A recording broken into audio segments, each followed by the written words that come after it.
A quick disclaimer before we start. When I began this series, I had the clear objective of calling out a consistent pattern. A human being found hung from a tree of all places and ruled a suicide. But between parts 2 and 3, I think I can speak for the entire country when I say that in the span of a few months, we have witnessed a disturbing spike in horrifying scenarios and deaths that do not make a lick of sense at all, do not involve trees at all, and are somehow still being initially ruled a suicide or no foul play. Or, as always, we are still witnessing murders in 4K and there is no accountability. And because of this, I felt I have been doing a great disservice by not including other suspicious deaths outside of being found hung from a tree. So with that, I ask everyone to take a deep breath now because we have a long list to get through. Let's start with Daniel Irving, 18 years old.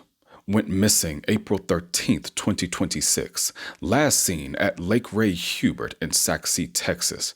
Found dead 4 days later, April 17th. Cause of death was ruled an accidental drowning, despite the fact that he was a member of his high school swim team, according to his family.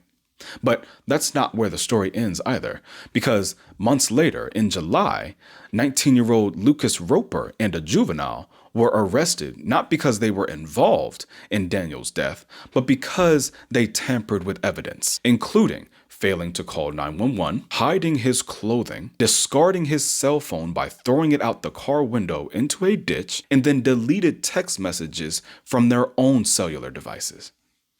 Now, doesn't some of this shit sound familiar? Nope, wait a minute, we will get into that in just a minute. But you know what else this reminds me of? This reminds me of that video of the good family, and by the grace of God and the kindness in their hearts, they helped that black boy across the creek when he could not swim, the current was too strong, and the black boy's so-called friends gave him a life jacket that was way too small, pressuring him to swim in this creek. And one can only rightfully question what could have happened to that boy if that family was not there to help him. So now it is very evident that we have another pattern we have to look out for. Now let's fast forward to June 6th, 2026 with Cedric Lungunga Tuyuhe, a resident of Charlotte, North Carolina, but was found hanging from a tree in Harrisburg at Harris Depot Park. Can you take a wild guess what they ruled his death? Mind you, this is 1 month after Juliana Enzito was found hanging from a tree in Charlotte, North Carolina, and also ruled a suicide. Cohen Wiley, 1 year old, June 14th, 2026, in Senatobia, Mississippi, when his mother was falsely accused of stealing diapers from a Walmart, which a receipt literally proved her innocence. Police stormed their vehicle with the great aunt driving, and the mother trying to show the police officers that there was a baby in the vehicle. Officers still opened fired 4 shots into the vehicle, with one hitting Cohen's ribcage. He was pronounced dead at the hospital, and there has yet to be any accountability for it. In fact, it was the complete opposite of accountability.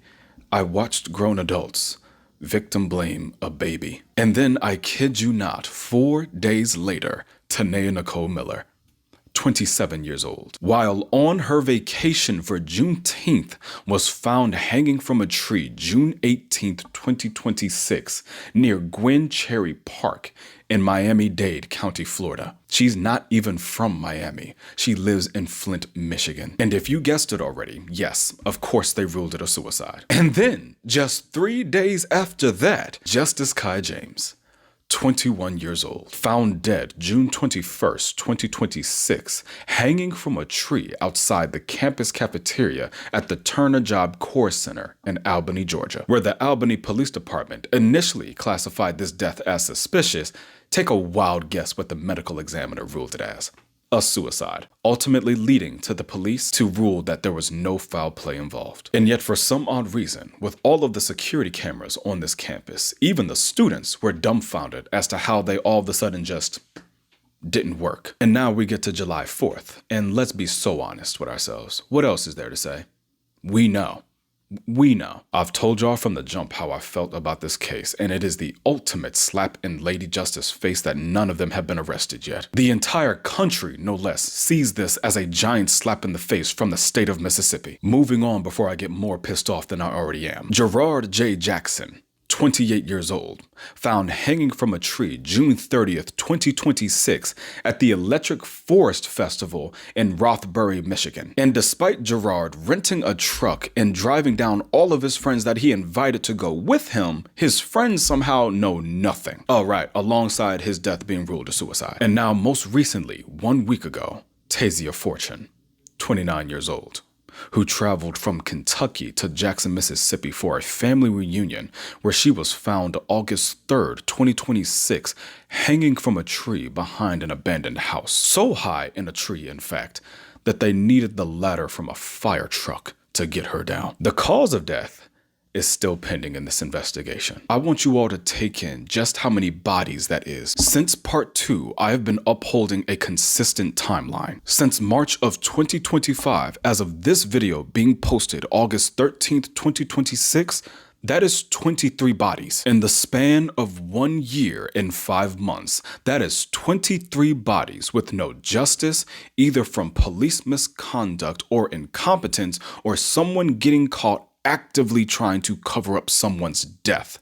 These are modern day lynchings to me. Any black person that travels to new locations with the intention of joy and happiness, and somehow they end up dead with nobody knowing a goddamn thing. And let me remind everyone that black people do not hang themselves from trees. And you have some of these counties scattered across this entire country that are willing to cover up black deaths when a white individual is the obvious suspect. You got the news media only focusing on hate groups like the Proud Boys and Patriot Front marching and spewing hatred, but no one's ever asking them questions when this shit happens. No one's ever asking questions to the poor white people living in the backwoods of these southern states. Or if you're wealthy and connected enough, you get enough time to lawyer up and sue everyone else. But what do I know? It's not like it's been happening for the last 160 years. Racism has never gone away in this country. It evolved and adapted. Black America, you already know my stance, and I've given this advice about 8 times now. Find your nearest gun range, earn your concealed carry license,